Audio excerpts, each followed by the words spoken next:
This is one of the very first videos from our channel that my daughter and I posted about 2 years ago, and at the time of that video I weighed about 250 pounds.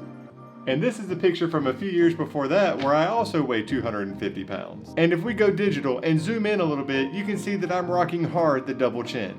And today's video is going to be the story about how I safely lost 40 pounds after turning 40 without exercising or taking some crazy dietary supplement.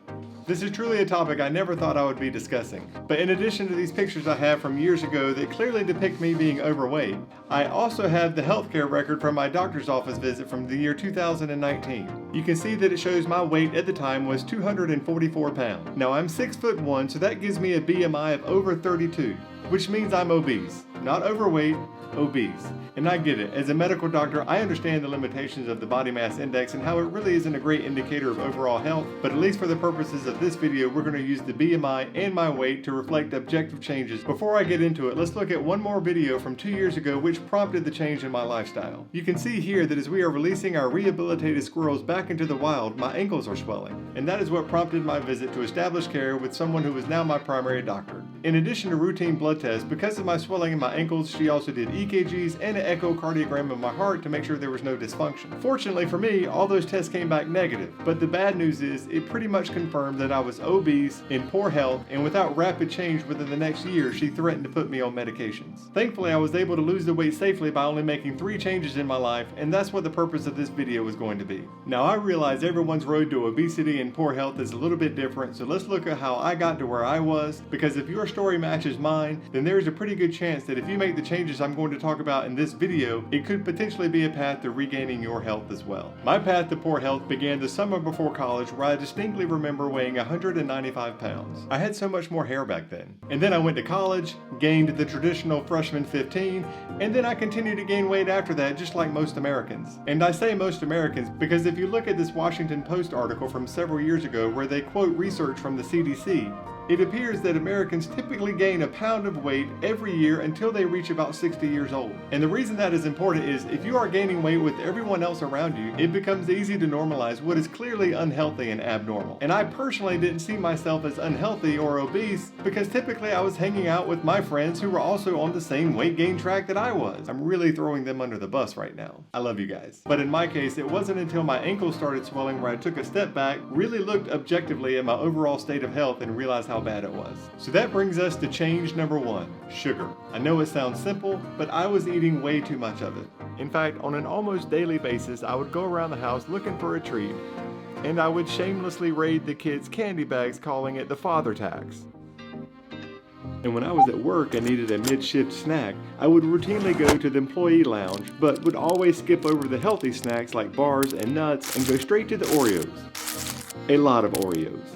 And out in public, if we went to a Panera Bread, instead of getting the healthy salad, I would order a sandwich with the baguette as a side and sometimes a little bit of a dessert. Those desserts are so good though, but it's just an example of how much sugar I was eating. So I cut it out. Like all of it. And if that sounds a little bit daunting, don't worry, step 3 actually explains how I was able to do it, and it can probably help you too. But the problem with cutting out all sugar is it leads me to change number 2. I had to cut out everything that my body converts to sugar, and unfortunately that includes carbohydrates.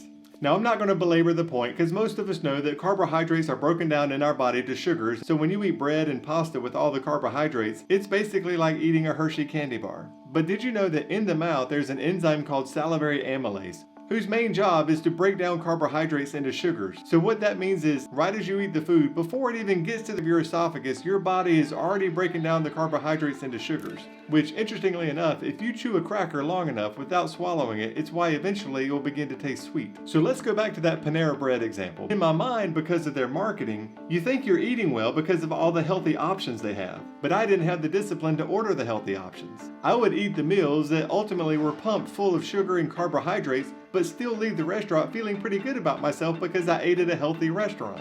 It's great marketing on their part, but it takes discipline to actually do it. Speaking of marketing, a few years ago the country of Ireland told Subway that there was so much sugar in their bread that they weren't actually legally able to call it bread, they had to call it a pastry. That's a lot of sugar. So getting back to step 1, I cut out all the sugar. Step 2, I cut out all the indirect sugar, basically carbohydrates that end up being used like sugar in my body. So now it's time for step 3. Step 3, buy a book. And the truth be told, it doesn't really matter what book you buy. This is the book that I bought, but you're going to need something to help you transition from your unhealthy lifestyle to something incredibly healthier moving forward.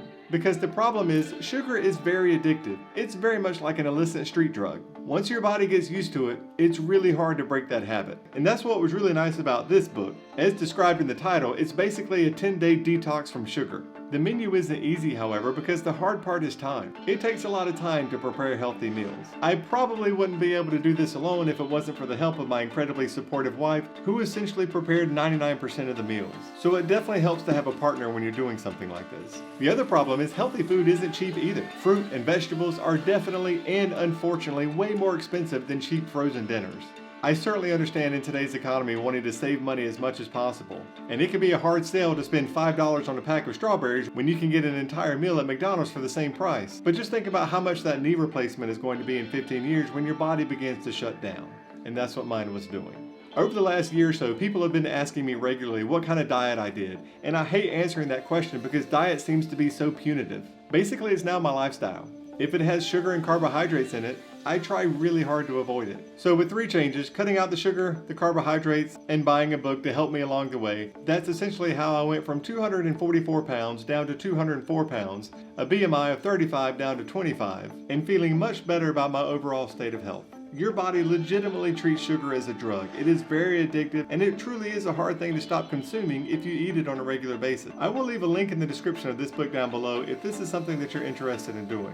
I don't know the author of this book, I've never communicated with him, but I do know it was his book and his plan that helped me drop the weight. But if you're interested in cutting the sugar, check that book in the description below. I think I have one more healthcare video in me before we get back into our regular science videos, as school will be starting very soon. So if you haven't already, click the subscribe button, and I'll see you next week.